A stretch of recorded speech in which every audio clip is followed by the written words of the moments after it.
Polias e correias são considerados também como um dos principais elementos mecânicos de transmissão de potência.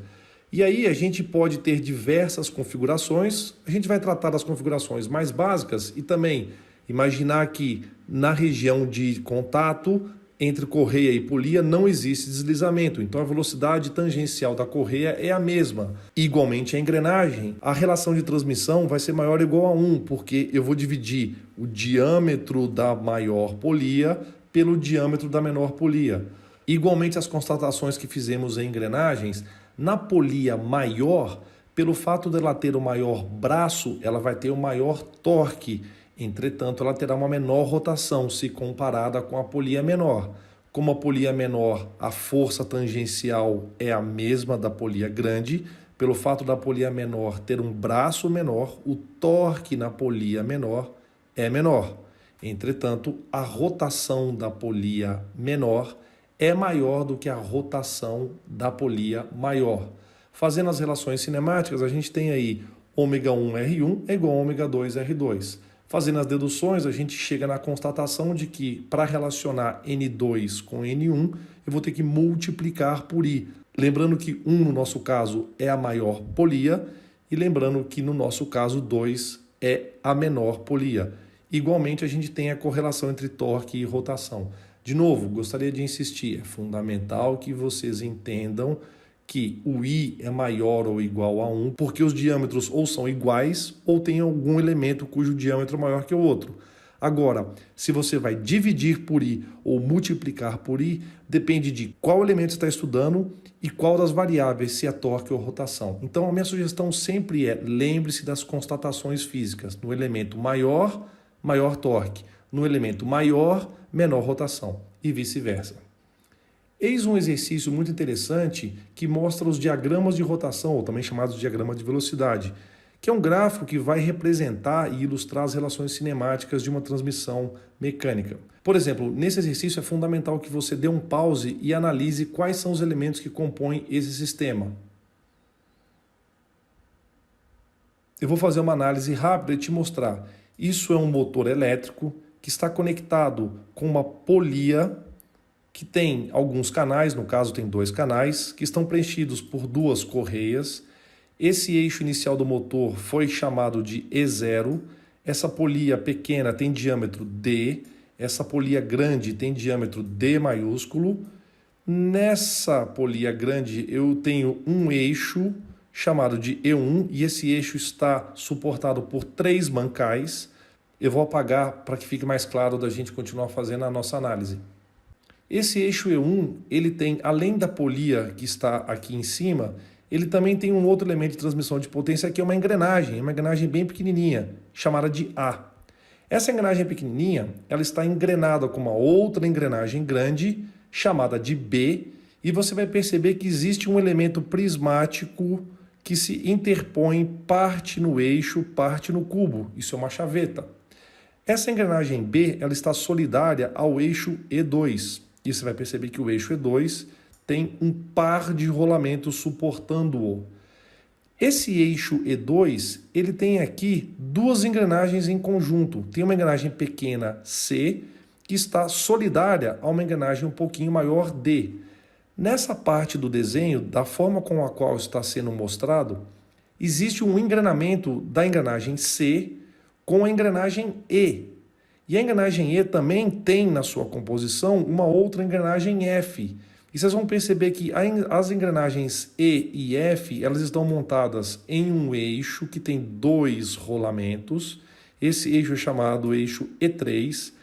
Aqui na ponta conecta-se alguma coisa através de chavetas.